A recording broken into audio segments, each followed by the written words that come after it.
அதாவது மனம் நம்ம எல்லாரையுமே அடிமைப்படுத்தி வச்சிருக்கு. இதை நம்ம உணர்ந்திருக்கோமா? பாருங்கள், ஒருத்தருக்கு இந்த பொண்ணு பிடிச்சிருந்தா, மனசில் பிடிச்சிருந்தா தான் கட்டுவார்.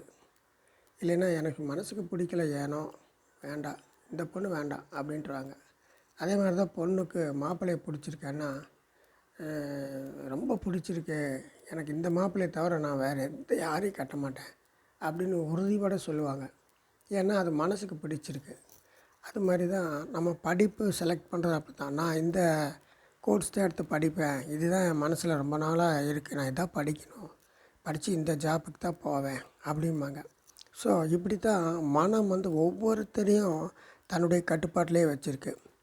அவ்வளவு ஏன், ஒரு இந்து தான் ஒரு இந்துவாக தான் இருப்பேன் அப்படின்னு அந்த இந்துத்துவத்தில் ஸ்ட்ராங்காக இருக்கிற காரணமே மனம்தான்.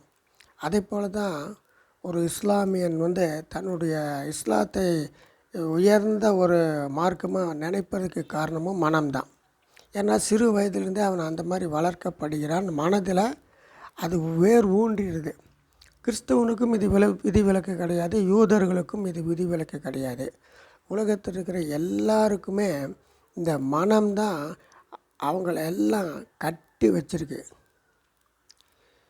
ஆமாம், பாருங்கள், ஒரு பக்திமான் இருக்கார். அவருடைய மனம் நீ ஒரு பக்திமான், நீ ஒரு பக்திமான், நீ ஒரு பக்திமான் என்று இரவும் பகலும் சொல்லி பக்திமான் என்ற வலையை வீசி அவனை அந்த வலைக்குள்ளே இருத்தி வச்சுக்கும். இன்னொருத்தர் நான் ஒரு ஆன்மீகவாதி அப்படின்னே இருப்பான். அப்போது அந்த ஆன்மீகங்கிற வலையை வீசி அவனை வலையில் நல்லா சிக்க வச்சிரும் ஸ்ட்ராங்காக.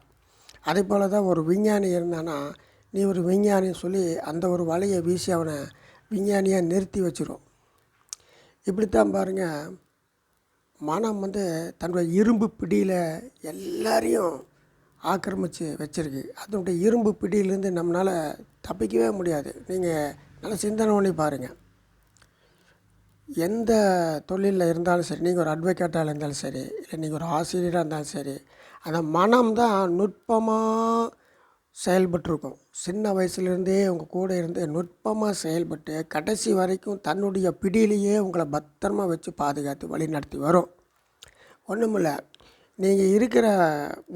அதாவது உங்கள் வாழ்க்கை முழுவதுக்குமே மனம்தான் தலைவன். உங்கள் வாழ்க்கை இப்படி தான் இருக்கணும் அப்படின்னு அதை வடிவமைக்கப்பட்டிருக்கு பார்த்தீங்களா, அதுக்கு முழு காரணமும் மனது தான்.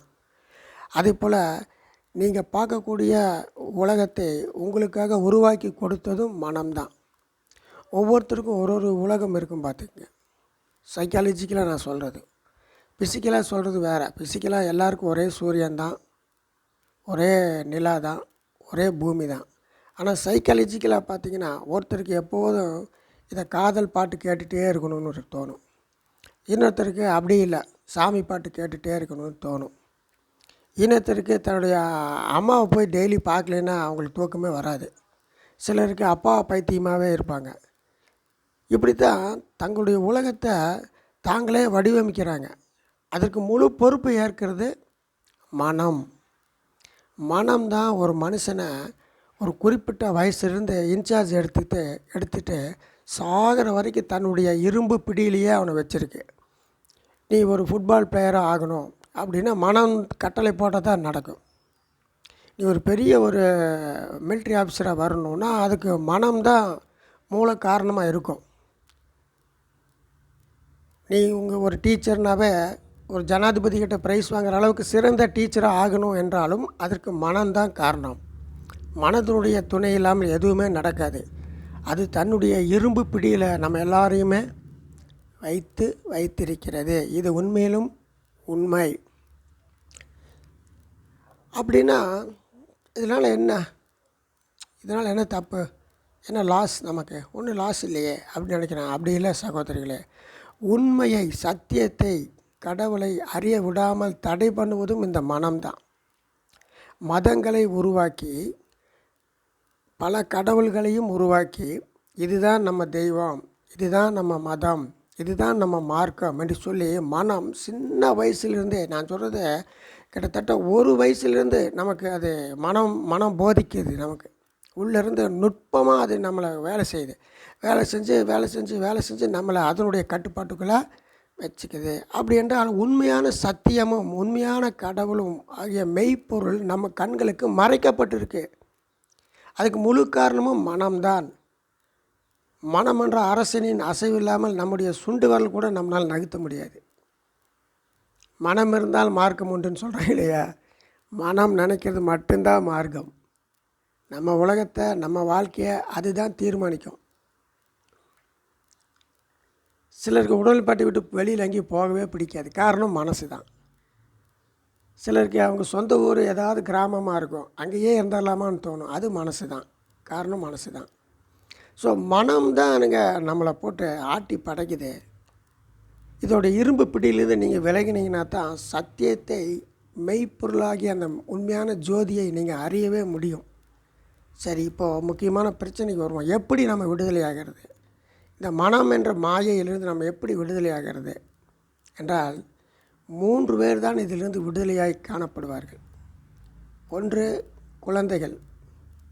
அவர்களை மனம் ஆக்கிரமிக்க முடியாது. ஏன்னா குழந்தைகளுக்கு தாட்ஸ் கிடையாது, எண்ணங்கள் கிடையாது.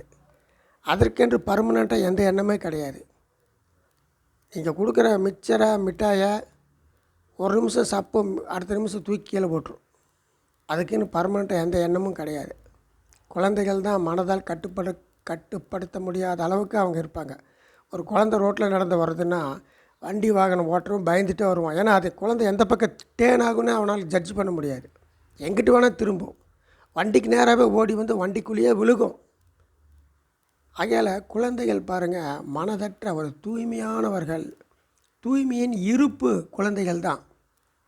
அதனால தான் ஆண்டவராக இயேசு சொன்னார், நீங்கள் மனம் திரும்பி பிள்ளைகளைப் போல் மாறாவிட்டால் பரலோக ராஜ்யத்துக்கு வர முடியாது, அதான் முக்தி அடைய முடியாதுன்ட்டார். தேவனுடைய ராஜ்யத்தை எட்டி பிடிக்க முடியாது. ஒன்று. ரெண்டாவது, பைத்தியக்காரங்களை மனம் கட்டுப்படுத்த முடியாது. அவங்களுடைய மனம் டெஸ்ட்ராய், அழிந்து விட்டது. அவர்களுக்கு சாக்கடையும் சந்தனமும் ஒன்று தான், குப்பமேடும் பஞ்சுமெத்தியும் ஒன்று தான், அழகும் அசிங்கமும் ஒன்று தான். அவங்களுக்கு தன்னிலையை மறந்து துறந்து இருப்பார்கள். 2, பைபிள் கூட ஒரு வசனம், நீ ஞானியானால் பைத்தியக்காரனாக கடவாயின்னு ஒரு வசனம் இருக்குது, புதிய ஏற்பாட்டில் இருக்குது. நீ ஞானியாக விரும்பினால் பைத்தியமாக கடவாய். ஆமாம், உலகத்தின் ஞானத்தை தேவன் பைத்தியமாக்கினாரேன்னு சொல்லப்பட்டிருக்கு. அவள் பைத்தியமாக இருந்தால் தான் அந்த மனதின் பிடியிலிருந்து விடுதலையாக முடியும். 2. 3வது, துறவிகள்னால் இதில் ஒரு விஷயத்தை நம்ம கவனிக்கணும் பாருங்கள். நீ துறவியாக போயிரு, எல்லாத்தையும் துறந்துட்டு துறவியாக போயிருன்னு மனது சொல்லி துறவி என்ற வலையை வீசி அவனையும் தன் பிடிகளை வச்சுக்கோ.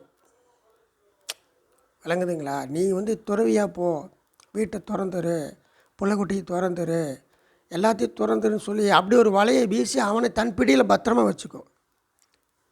அது துறவு அல்ல.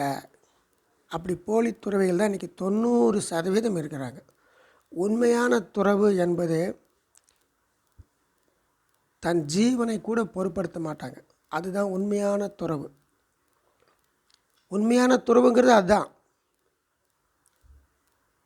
அத்தனையும் துறக்கணும். உடல், பொருள், ஆவி அத்தனையும் துறக்கணும். அதுதான் உண்மையான துறவு. அப்படிப்பட்ட துறவிக்கு இந்த உலகத்தில் வாழும்போது பற்றற்று இருப்பார்கள்.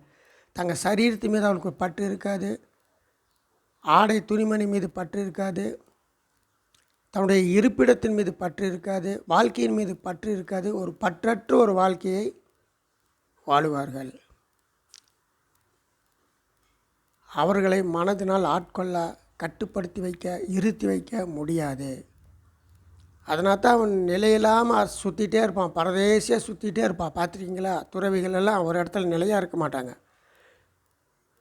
சுற்றிகிட்டே தான் இருப்பாங்க.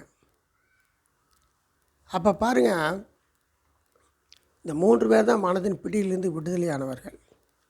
கடைசியாக ஒருத்தர் இதன் பிடியிலிருந்து விடுதலையாக முடியும். அது தெளிவாக விடுதலையாக முடியும். யார் என்றால் மரித்து போனவர்கள். செத்து போய் ஒரு டெட் பாடி கிடக்குதுன்னா நீங்கள் அந்த பாடியை எட்டி உதைச்சிங்கன்னா பதிலுக்கு அது உங்களை எட்டி உதைக்காது. நீங்கள் ஏதாவது பேட் வேர்ட்ஸ் பேசுகிறீங்கன்னா திருப்பி அதை அந்த கெட்ட வார்த்தையில் திருப்பி பேசாது. நீங்கள் என்ன செஞ்சாலும் அது எதுக்கு எதிர் செயல் புரியாது. அப்படிப்பட்ட மரணத்துக்குள்ளானவர்கள் இந்த மனதின் பிடியிலிருந்து தப்பிக்கலாம். இதுதான் பைபிளில் சொல்லப்பட்டிருக்கு. தன் ஜீவனை காக்க விரும்புகிறவன் அதை இழந்து போவான். அதாவது ஜீவனை காக்க விரும்புகிறவனா வாழணும் நினைக்கிறவன் செத்து அவன் ஒன்றும் இல்லைன்னு அர்த்தம். வாழணும்னு நினைக்கிறவன் வாழ்க்கையை இழந்து விடுவான்.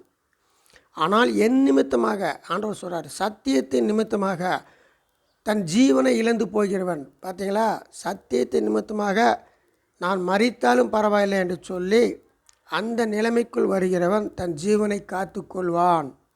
அவன்தான் உண்மையாக வாழ்க்கை நடத்துகிறவன். அப்போ நான் என்ன செய்யணும்? நான் வாழும்போதே மரித்து விட வேண்டும். சகோதரர்களே, இது ஆழமான சத்தியம். வாழும்போதே மரித்து விட வேண்டும்.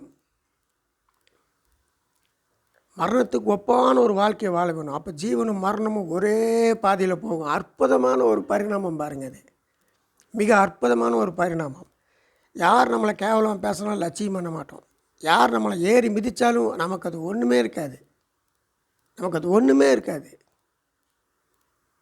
நமக்குள்ளே ஒரு பெரிய மகிழ்ச்சியும் ஆனந்தமும் எப்போதும் பெருக்கெடுத்து ஓடிக்கொண்டே இருக்கும்.